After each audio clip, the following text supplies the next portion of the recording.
and welcome to another episode of Technology Heroes Unplugged at Capital Club Dubai. In a month where we've seen Jack Dorsey, the CEO of Twitter, sell his first ever tweet for $2.9 million as an NFT, it's also been a month where Dan Schulman, the CEO of PayPal, has come out and said that digital currencies are very good for helping the world's economy to become more inclusive. This triggered us to set up a discussion for tonight on CBDCs, crypto and NFTs creating digital value. It is therefore my pleasure to welcome Hassan Khan, the CEO of TODAQ, a Canadian company who earlier in his career spent 15 years in the Canadian Army. Hassan, welcome. A few words from yourself. Yeah, Naveed, thank you so much. Much appreciated to the Capital Club for hosting. Geoffrey, it's great to join you on this talk. If I think about this whole thing around crypto and NFTs, we just think about what's happened in the digital world. There has been a few things I think the world is screaming for that TODAQ aims to solve. One is that when it comes to digital and data, integrity, authenticity, transparency in what we're looking at. Second, security, privacy, the ability to actually own your own assets. And then third, it would be great if no matter what it was, you could transact it without having to go through unnecessary brokers, delays, friction. And very simply, TODAQ is a deep tech company, and we solve those three problems by doing two very simple things. The first is giving the world the ability to do a new kind of containerization of data called TODAQ containerization.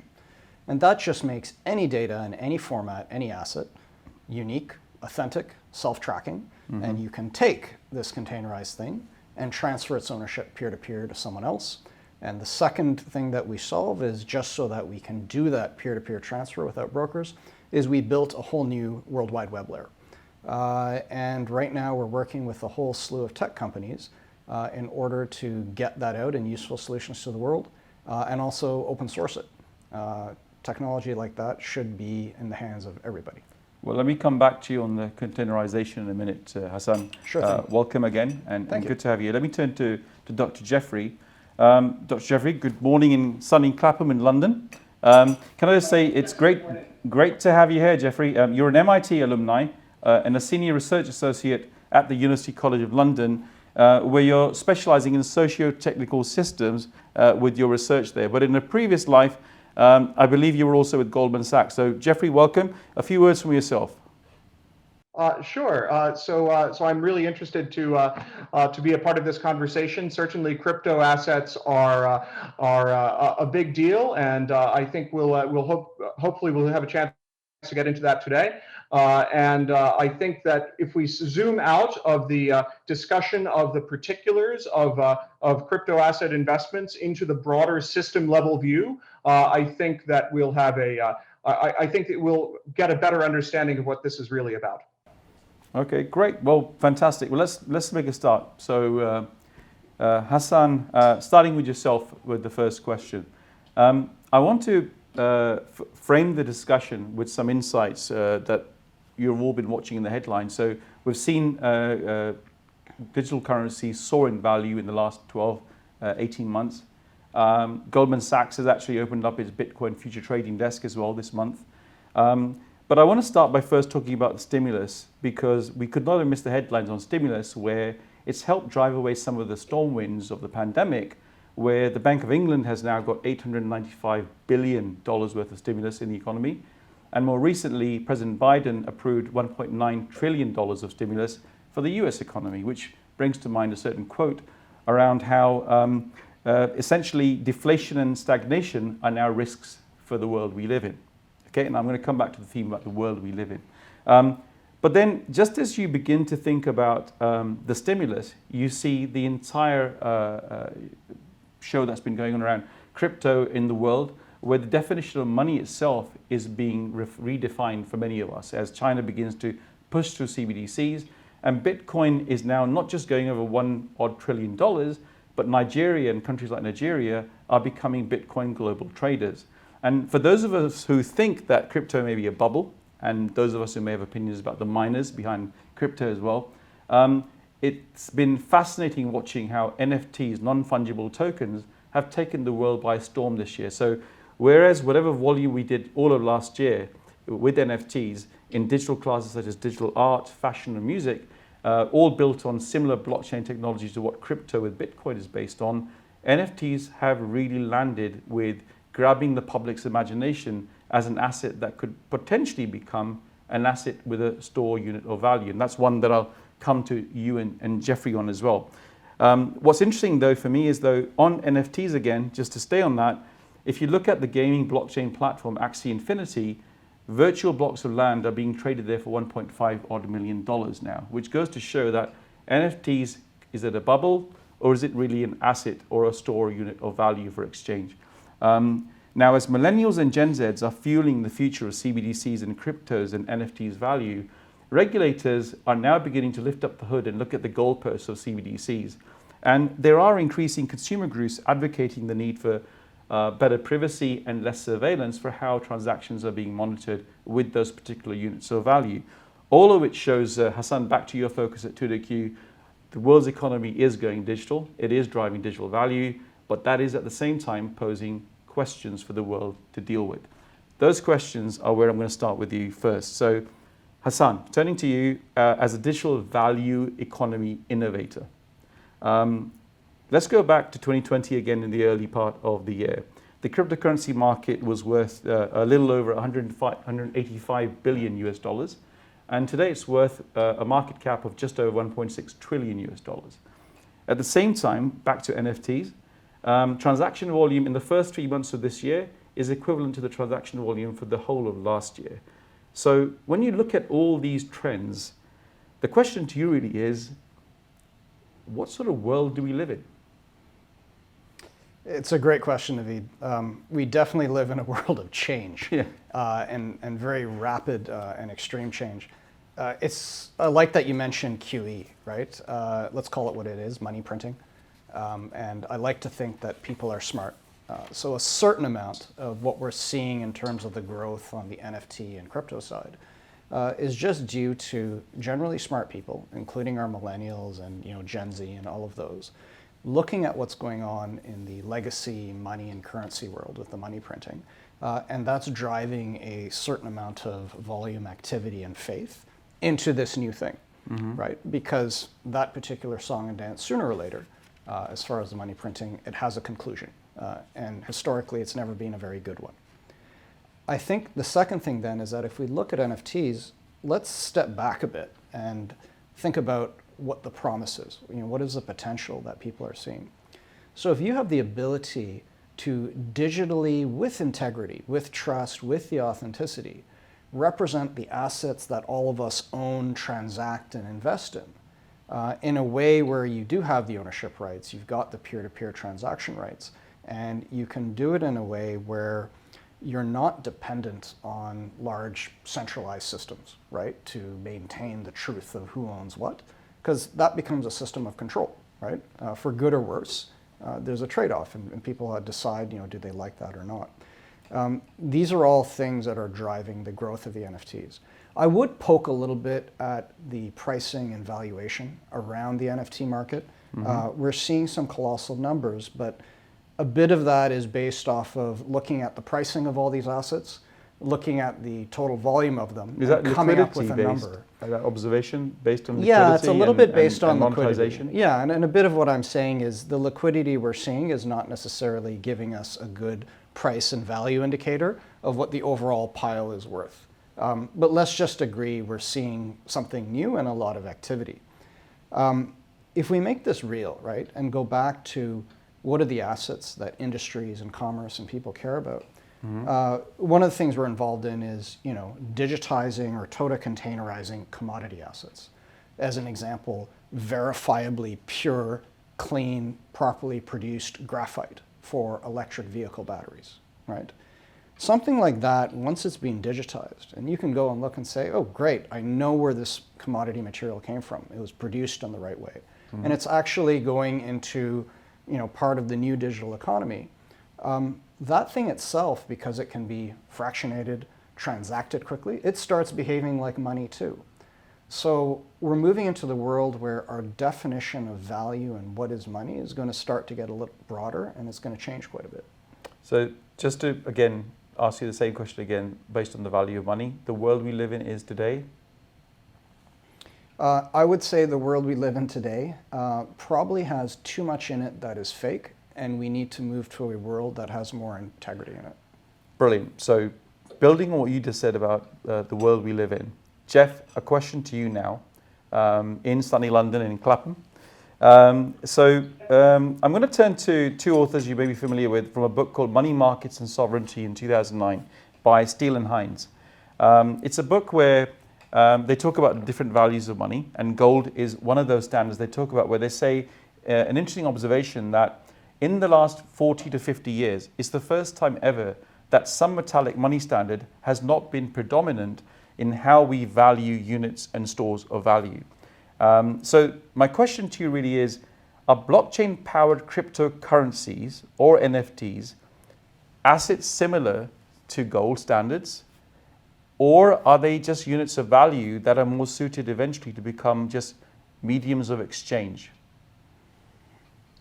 Right. So I think that there are several questions there, and much of the debate around the gold standard is about the question of whether central bank-based monetary policy is reasonable or not. Now, I think that before we address this in the context of crypto assets, I think we need to zoom out to the question of investment assets versus consumption assets. So for all of you traders out there, I can imagine you want to open and remember that the Hall book on options, futures, and other derivatives.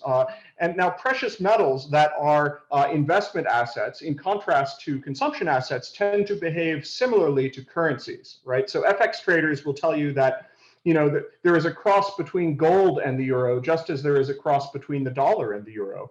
And now, from a portfolio manager's point of view, and I speak here as a former fund manager, investment assets aren't actually really good investments at all because they don't have a risk premium. With precious metals and currencies, there is not a company behind the asset that's able to transform investment capital into growth.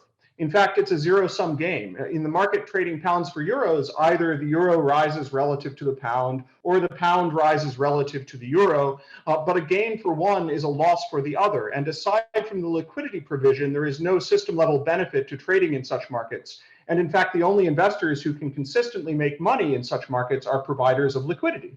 Now, in this sense, cryptocurrencies are similar to precious metals like gold indeed. Now, you might argue that some cryptocurrencies are actually security tokens that are used to capitalize real companies. But for that, I must ask, what benefit do security tokens offer that traditional methods for capitalizing a company, such as buying shares or partnership interests or even customer financing, do not? Are security tokens really just an end run around financial regulations? Now, maybe it's about offering access to private equity or venture capital to the masses, although we know from the experience of equity crowdfunders such as Cedars here in London that the market for non-accredited investors to make private equity or VC investments is too small to be profitable.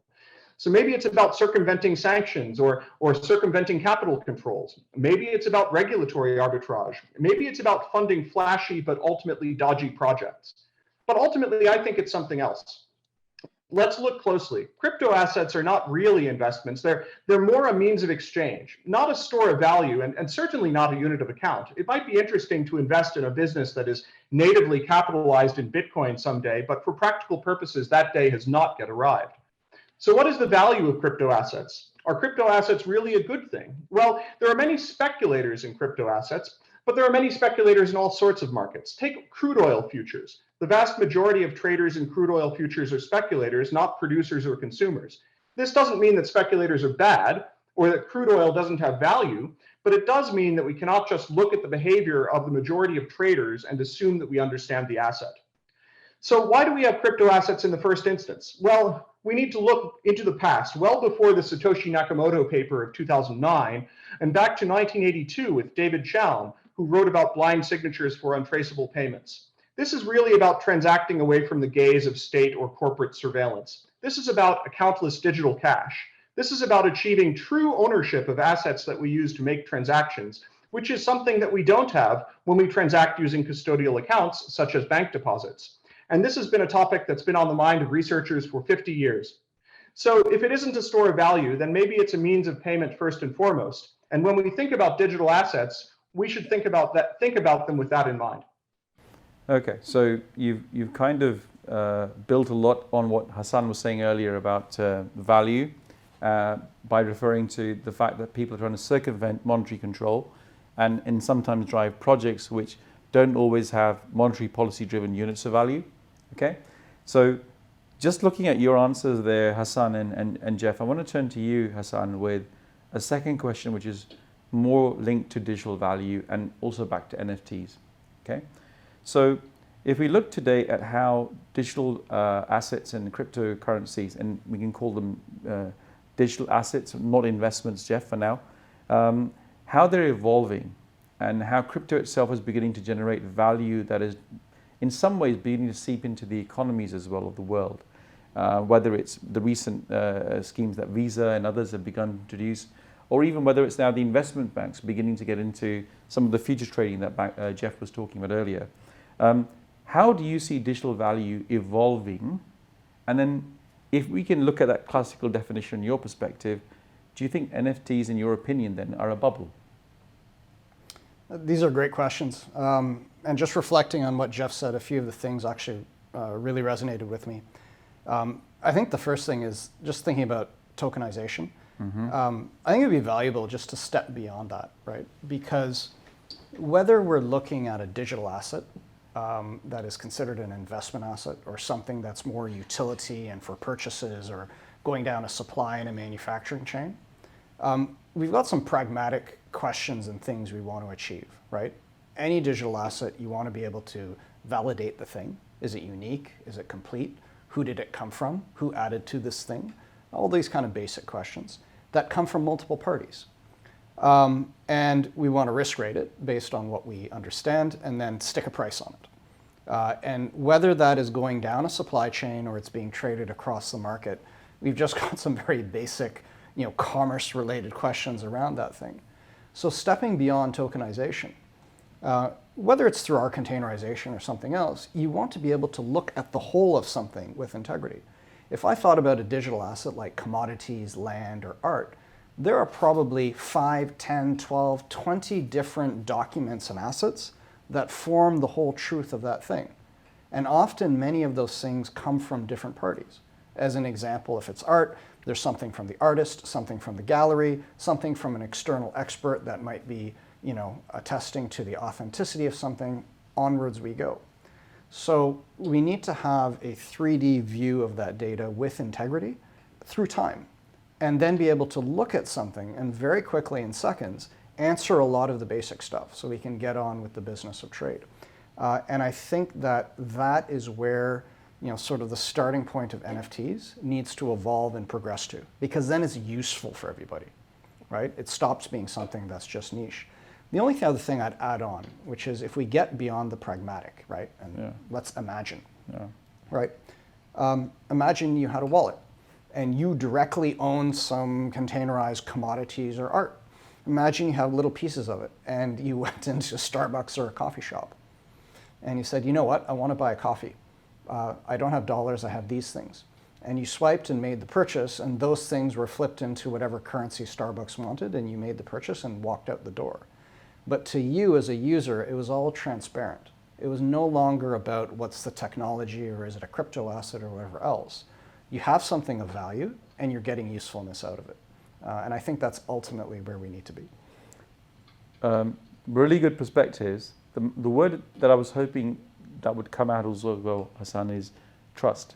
Because money by default is a liquid asset that we have trust with. We know how much we have in our wallets, our actual physical wallets as opposed to our custodial wallets. How do you see trust playing out though in NFTs, which many in the industry say is here to stay and others say is going to be a bubble? How do you see tangibility and value, as what you refer to as value, with integrity going into NFTs? So should I be looking at containerizing TODAQ, for instance? TODAQ as a concept should be a container of integrity, of value, that tomorrow could have a monetary value as well. Yeah, there's a few great pieces to this. I'll just focus on a couple. I believe in order for something like NFTs, or let's call it digitized things, right, with integrity, for that not to be a bubble, you've got to have interoperability across any technology system. The problem is right now, the ownership record or tokenization of that thing sits on a particular system, blockchain, whatever else, or market, and it's trapped there. You mentioned Jack Dorsey's tweet that went for 2.95 million. If I turned around and asked sort of a general question, assume you had all the money in the world, how much would you pay for that thing, right? The answer for me is probably $1, but that's just me. So in this particular case, to get usefulness, those assets have to be ownable and transactable across any system. And whether that system is your own computer or phone that then transacts across to a bank and then across to something else, that needs to be there, because that interoperability with integrity is the thing that then leads to liquidity.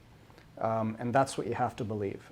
So I would say that what we're seeing now in NFTs is probably a necessary and great first step, but we've got to have some other things happen, like what I just talked about. Well, clearly a digital artist called Beeple is benefiting from whatever is happening behind NFTs today.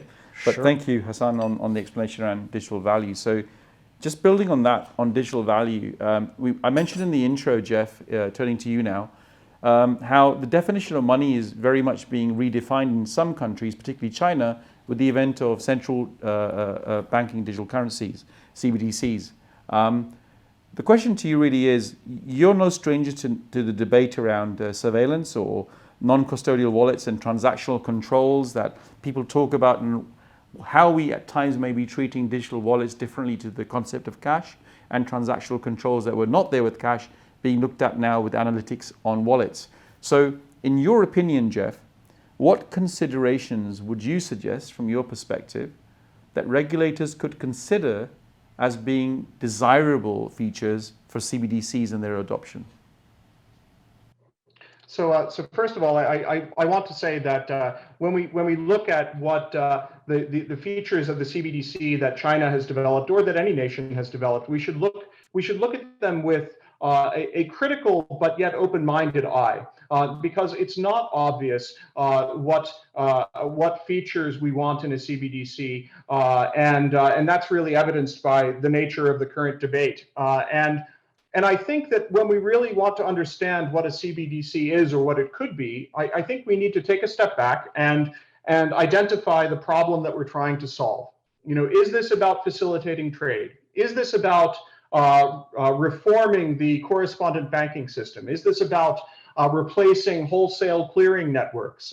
I'd like to suggest that even though these areas have been main areas of focus for the various firms that have been involved in developing solutions for the digital currency context, I think that they're red herrings, really.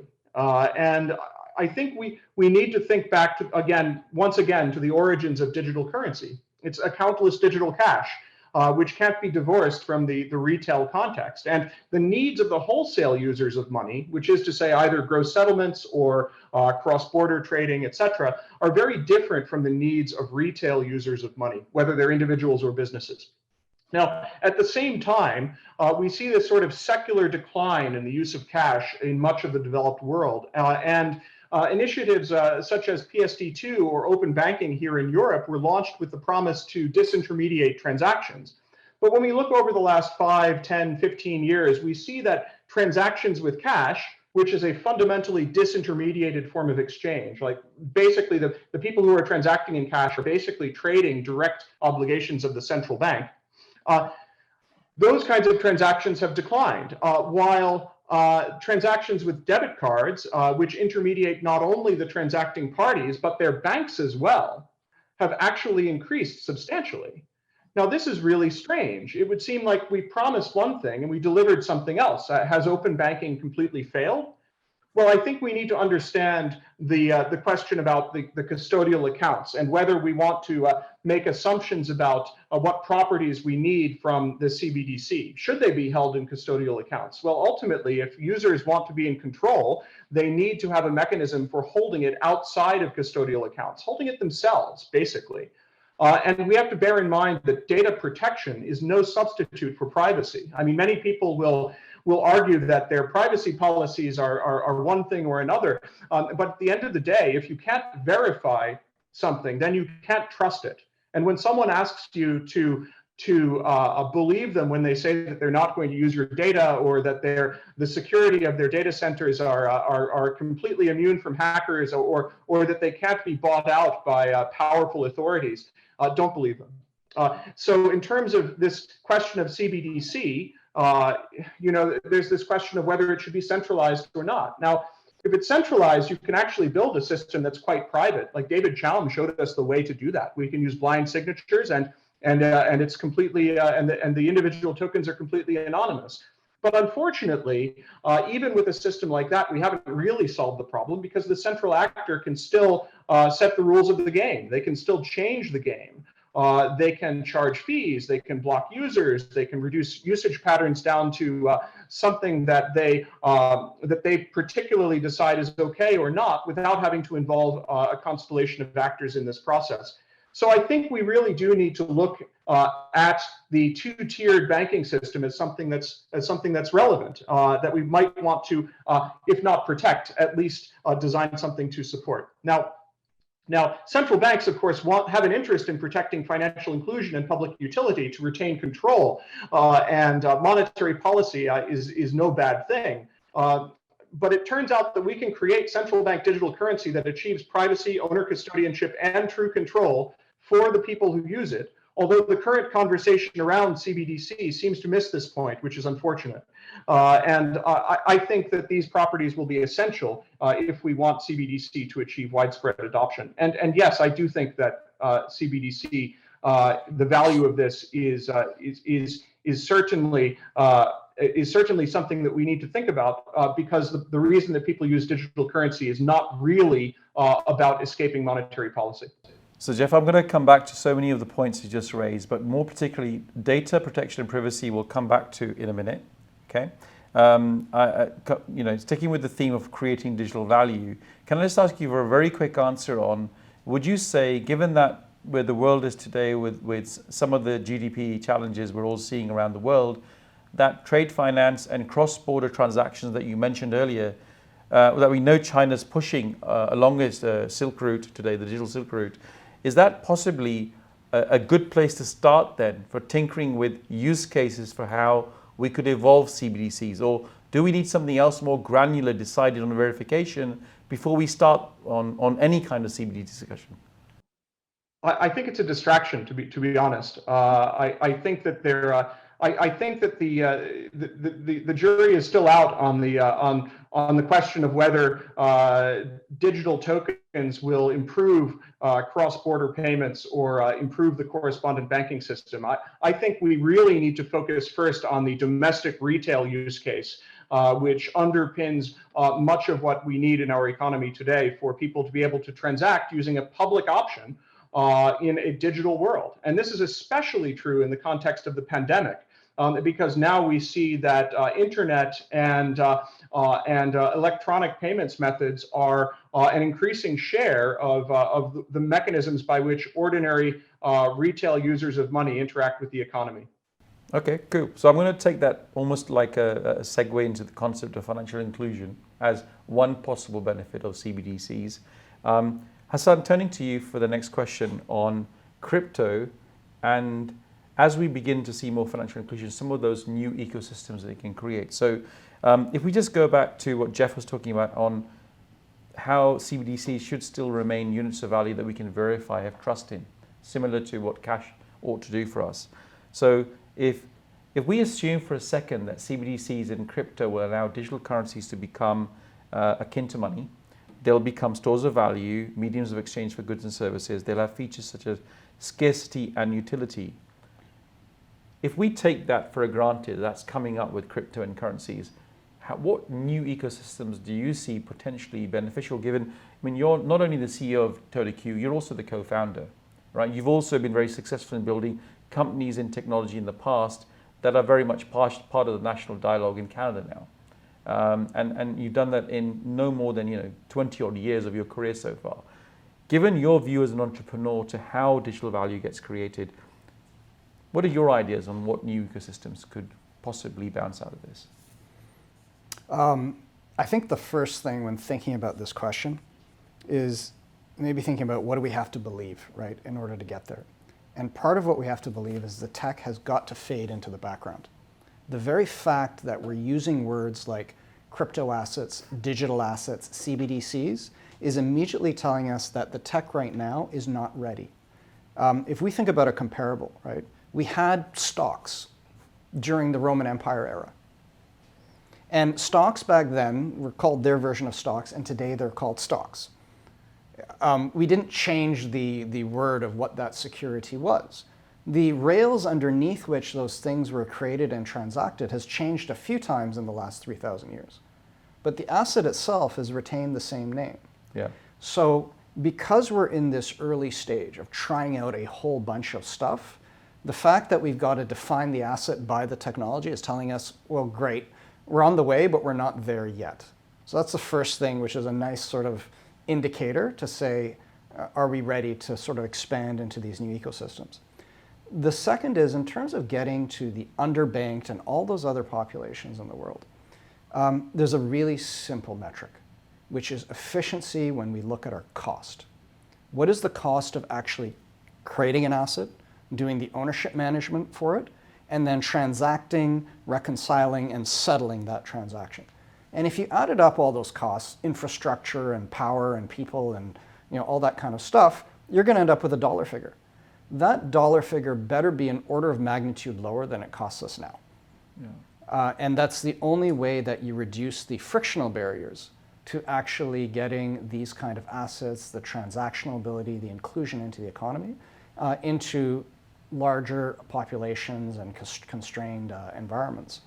And the so other thing, inclusion is there. Yeah, it's very much there. Exactly. But you've got to get sort of these two things correct. And the only final thing I would say is that I liked what Geoffrey said in terms of looking at a multi-tiered economy. You have the central bank or the treasury, it does its function. A bank does its function, businesses do, merchants, people. Everyone has a place and a role to play. Unfortunately, and I would agree with the earlier comment that he made, was people are potentially looking at the wrong kind of trade-off, right? That in order to push out something that they call a CBDC, now one central organization has to maintain the ledger and start picking up and doing the functions that everyone else was doing scattered along this economy. Where in fact, you need a system that allows everyone to do what they're supposed to be able to do, right? Without having to do that trade-off, which I think is what Geoff very eloquently said. So in this particular case, imagine this. You remember that back in the DARPA days when they did the first robotic vehicle trials, right? That was a crazy challenge. We're going to have a robot vehicle drive 300 kilometers across the desert and mountains. I think the first time they did it, the winner got 100 feet past the start line. You're a geek for watching them. Yeah, and then it blew up, right? So, but then 10 years later, right? It was like, oh, this is real. And then 10 years after that, here we are. So attacking wicked, thorny problems with a high bar of what we want to achieve and then continuing to hammer at it, it's amazing what you can do in 10, 20 years. If I take that analogy and take it to $1, imagine you produce this digital dollar or whatever the money is and say, fine, it's produced by a central bank, it goes from a bank, you extract it, you go pay someone for some groceries, it then goes somewhere down a supply chain, it ends up at Geoffrey, he includes it in his fund and it goes into $1 billion sort of investment buy. That dollar needs to be able to transact with integrity across all of these parties. And that is what good looks like. So I believe we need, on the financial side, something large and something unifying that brings everyone together in a collaborative way to go tackle a problem that we don't have any good single answer to. We believe on our side, obviously, that we've got a foundation to get there, but obviously I'm biased, right? But I think as an aspiration, that's what we need to aim for. Well, look, Hassan, between the efficiencies of cost and the trade-off you mentioned we need to look at, that clearly is mindful of how mature a lot of these assets are today to be even deemed investments, which I'm hearing we shouldn't jump at that right now. We should allow some maturity to kick in, some monetary policy to be there behind some of those discussions. I want to turn to Geoffrey on a question also on ecosystems, Geoff. I'm going to say that you may recall there used to be a Federal Reserve Chairman by the name of Alan Greenspan. who in the late 90s, when he was looking at the dot-com boom and all the exuberance of the markets, spoke about how the markets were demonstrating some irrational exuberance. Okay, a very famous statement of his that many spoke about for quite a few years when the boom and the bust happened. So when we look at the boom right now, literally in the markets, as we look around us, and there's this you cannot avoid reading headlines every day. I mean, even in the last week, we've seen Citibank and Goldman Sachs come out openly saying we want to look at crypto as a concept for future revenues as well. How do you see, Geoff, in your mind, new crypto-related ecosystems emerging from your perspective, please? So I think that we need to think about what problem are we trying to solve, right? Are these crypto assets really just mechanisms for making payments off the grid? Are most of the transactors in crypto markets really just speculators taking actions based upon the casino of finance?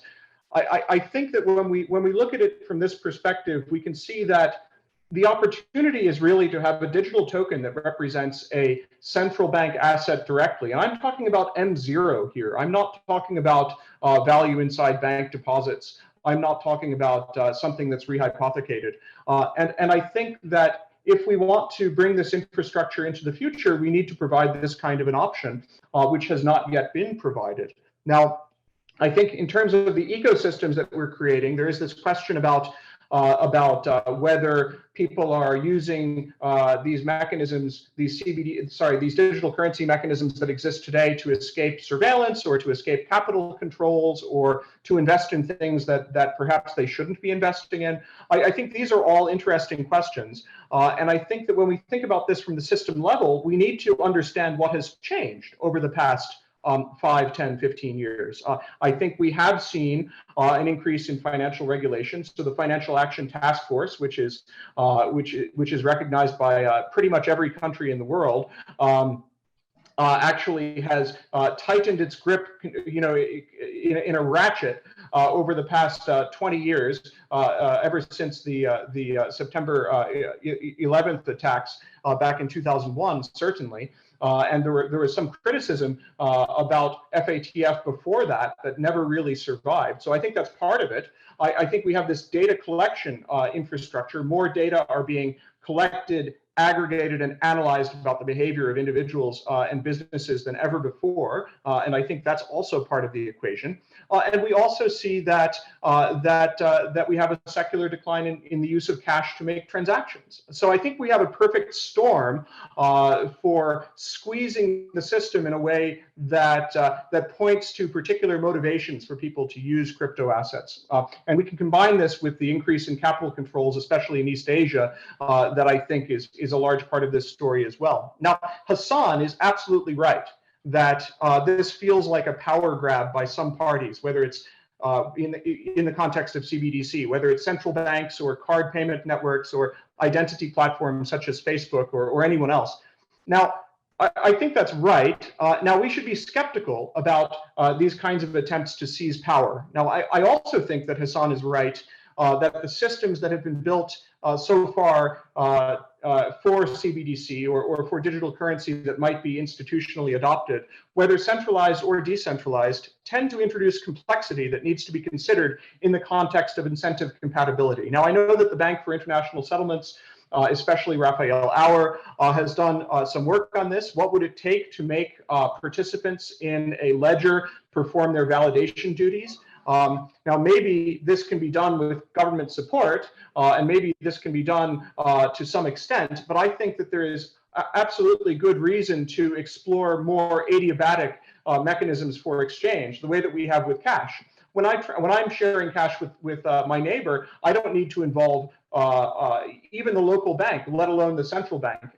And I think that these questions will be a primary focus of research in the coming years on how to make this system more efficient.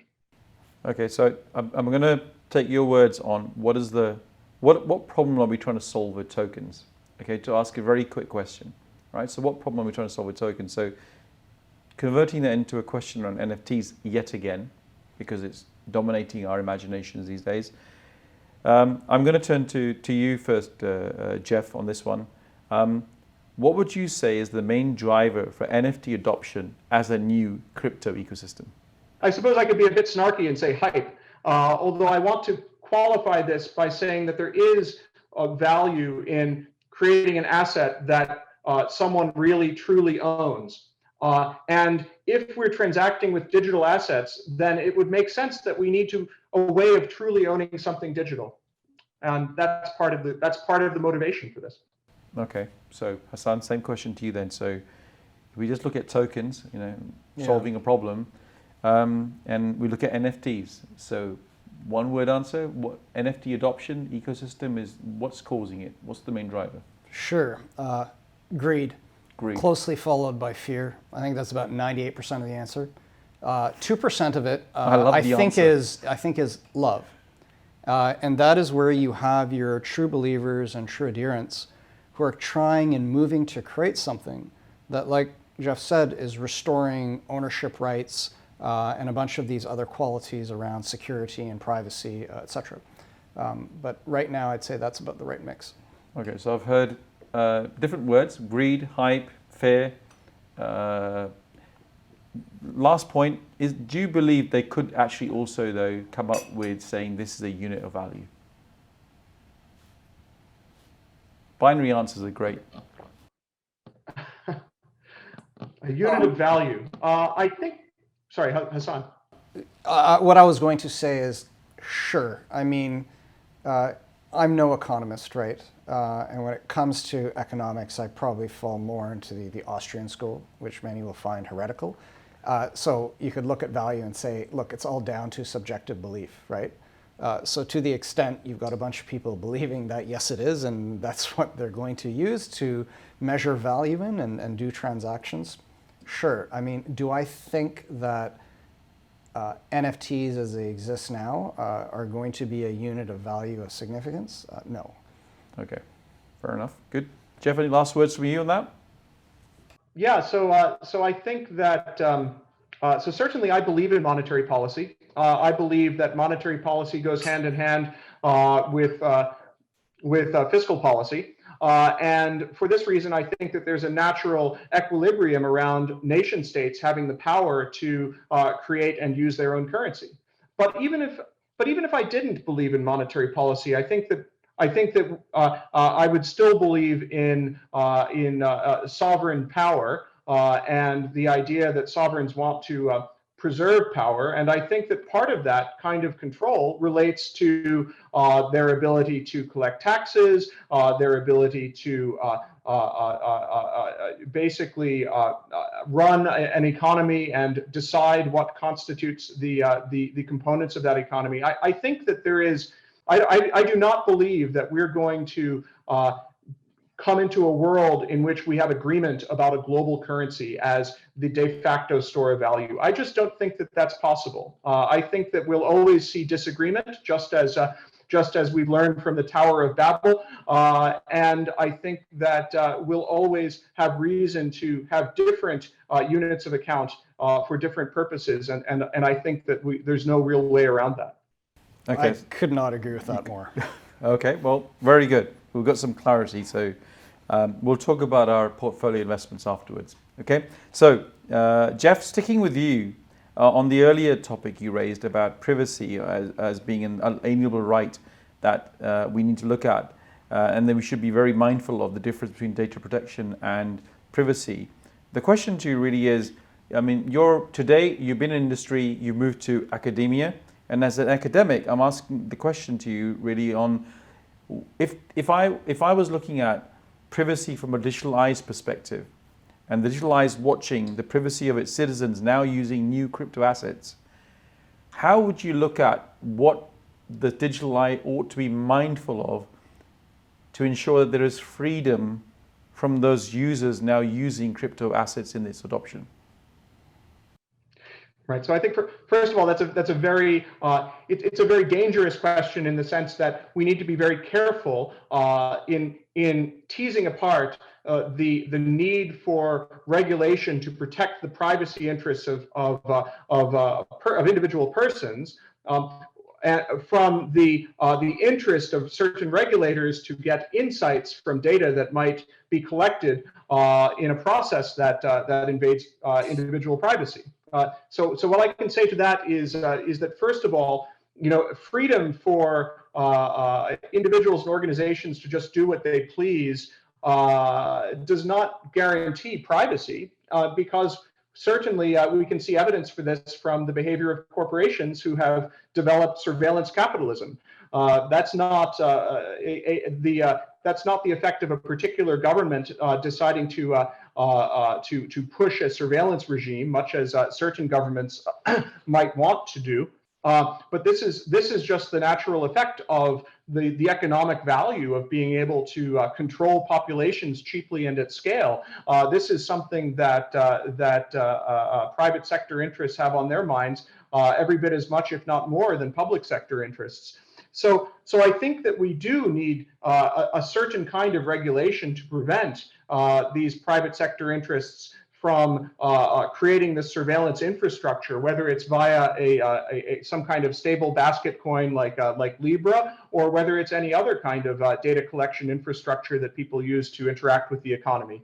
But at the same time, I think it's important that there are limits to what the regulators have a chance to see, right? So if we're creating a policy that explicitly encourages the development of a particular infrastructure, we're going to want to explicitly commit both as a public sector organization and a private sector to having a privacy protecting infrastructure. And what that means is committing not to be able to see certain things, not to be able to see all of the counterparties to every transaction, not to be able to investigate whatever they please.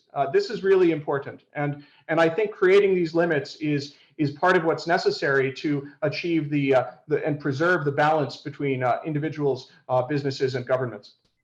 Okay, well, you've again thrown in lots of perspectives in there, Geoff. Very good perspectives on how different geographies with different perspectives on how government is engaged with its citizens are applying its interpretation of those rules as well on privacy. So, Hassan, I'm going to turn to you with the same question. You're no stranger to seeing what the headlines have been in Australia recently. It's quite clear that many are talking about how online advertising revenue is being split up between the big tech in Australia, but you're also an entrepreneur, okay? And you could probably empathize with how some of those big tech providers are looking at how they could add value to the lives of the Australian economy as well. So if we come back to the privacy question from an entrepreneur's perspective, okay, and one of the things that Geoff alluded to was how we need to be mindful of avoiding any kind of mischief around manipulation in how privacy is deemed to be something that's not really significant as long as we drive more adoption of crypto. Sure. So any brave comments from your side on how you view privacy ought to be looked at in the context of citizens now using more and more crypto? You know, I'm thinking back, Naveed, to maybe our earlier discussion right before we all got on screen. I was so impressed, right? Because you were telling me about your late entry into the social media sphere, right? And it was right around the time where I was kind of ditching the last of those and getting myself out of all of it. And now I only use the things I absolutely need to as an entrepreneur and someone building a business, because pragmatically, you need to communicate and grow and extend your business on. So I'm what I will call a very grudging participant. And the second I don't have to do that, I will be gone from that too. But that said, I think Geoff mentioned an important word, which is around limits, right? Usually in a society or in a market, we want the right checks and balances and limits between different parties, citizens, the government, businesses. I have this old-fashioned simplistic view that whatever the sovereign or the country is, they should be able to produce their currency, run their economy, defend their borders, do all those things. And they're answerable in their own structure to their populations. And the businesses produce goods and services and sell it to both within the confines of whatever the regulation says. And there's your country. When we are now in a place where all of those limits and boundaries are all blurred, right? To your point on Australia, you've got corporations that in many cases can exercise more power than the governments of those particular countries. And I don't see that as a good situation for anyone, whether it is the corporations, the government, or the population, right? So now the challenge is around how do you get those limits and checks and balances back into the right area? And I believe that, just for folks on the ground, people should be left to their own devices, pardon the pun, right? If they are owning or transacting, that should be between them, their counterparties, and what regulators need to do in order to properly supervise and govern a market to make sure that things are roughly operating according to oil, and that's about it.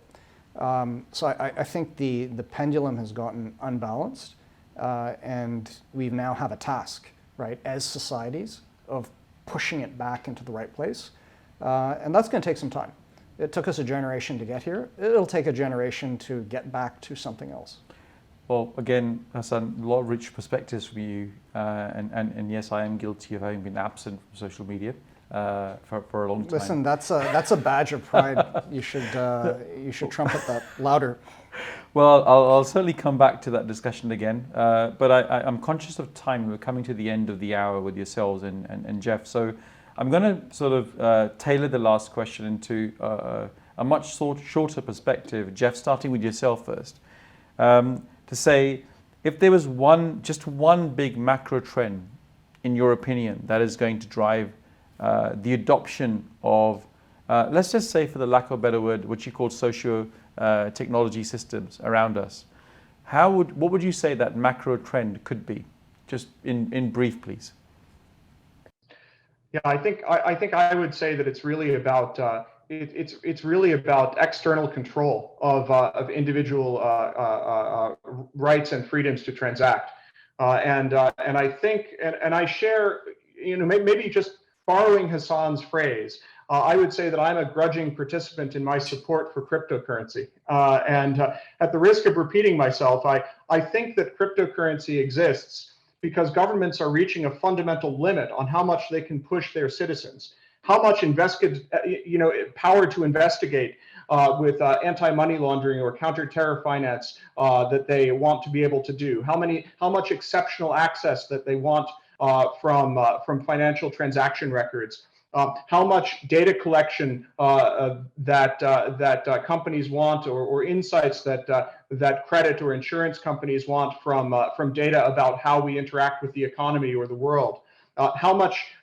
control over our ability to allocate our money through capital controls and other forces. I think that all of these forces are pushing at the private sector and at individual persons, and these forces have a limit, and we're reaching that limit now. And the interest in these crypto assets reflects a search for an escape from this environment in which we're trapped. And honestly, I think that if governments can recognize this game for what it is, they have an opportunity to provide a public infrastructure that we can all use, that respects our rights and respects our freedoms, and will give us the ability to transact without the fear of being profiled and with the knowledge that our transactions will succeed. I think that they can do this, and I think that to the extent that they don't do this, it's really at their peril. And frankly, I think that the motivation that we see is related to this phenomenon. Okay, I see a lot of shades of what some of us are old enough to remember was mentioned in the book 1984. But Hassan, building on Geoff's points again, we're coming to the end. You are the co-founder and CEO of TODAQ. You are in effect building a digital economy of value with your focus today. Any last words and thoughts from you on a macro trend, in your opinion, that is going to build on that balancing act that Geoff mentioned, regulators, government, and consumers need to be mindful of as we drive and create value? Yeah, I think I'd point at one thing. We spent an hour having a hard look at NFTs and crypto and what are the trade-offs and what's real, what's not real. I kind of swing around from the other side, right? So I certainly have spent the last half hour while I've been talking, poking away. When new things come out, right, they're often laughed at and then fought, and then suddenly it's everywhere. Because during the time that all those failures are happening, like Tesla's. Yeah, lessons are being learned. And success is not a gradual slope. It looks like something that's nothing, and then suddenly it's there and it's everywhere, right? And it's very hard to predict. So I'd say, one, if we look at the macro trend, what the NFTs are pointing at is there is very large sources of long-term, tangible, useful value. We look at land, we look at commodities, you look at all these assets that have a useful role in the economy that are actually tangible. And if you can create a digital twin of everything, provide direct ownership rights to people, give them the rights, as Geoffrey said, to be able to transact with appropriate controls and checks and balances from companies, that provides a source of value in the next digital economy and the next web that we'll move to, that can get us beyond what I consider an archaic, inefficient fractional reserve system and everything else that sort of we've had over the last half century, right, for all the good and bad about it. So that, I believe, is a trend that is going to happen. Right now, we're kind of in the great uncertainty. Everything seems to be moving all at once, and it's very tough to see signal from noise, right? But we are moving towards this new digital economy, and we'll move to a place where the cream, in terms of what are the actual valuable, useful assets for people, and the technological rails that'll give that usefulness to everybody, will rise to the top, right? And a lot of the other things will fall away. That'll be a process, but I'm very hopeful. If we thought about, is this a 2-year thing or a 20-year thing? It's much, much closer to the two. Okay. Well, Hassan, great perspectives and great thoughts from you to begin wrapping up the discussion today on crypto, CBDCs, and NFTs creating digital value. I'm not going to even try to attempt to summarize all of your perspectives, although I do feel that where we are in the world today, it is incredibly hard for governments and regulators and even entrepreneurs at times to balance some of those privacy and monetary policy benefits, Geoff, that you alluded to, as they attempt to figure out how to put some basic food on the table in an economy around the world that is struggling today. Okay, so I'm going to end with a slightly flippant observation. It's quite interesting that as Larry Summers has this week taken a few shots at US fiscal policy with the stimulus possibly not being well placed, it's interesting that when he was the Harvard president, he actually had the chance to meet with the Winklevoss twins when they were complaining about Mark Zuckerberg's engagement with them over Facebook.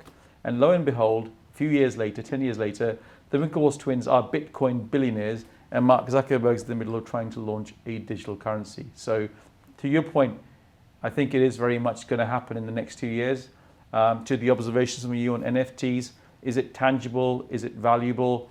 I believe the market's going to decide that for ourselves, but in a manner that, like you said earlier, when something new comes out, people laugh at it.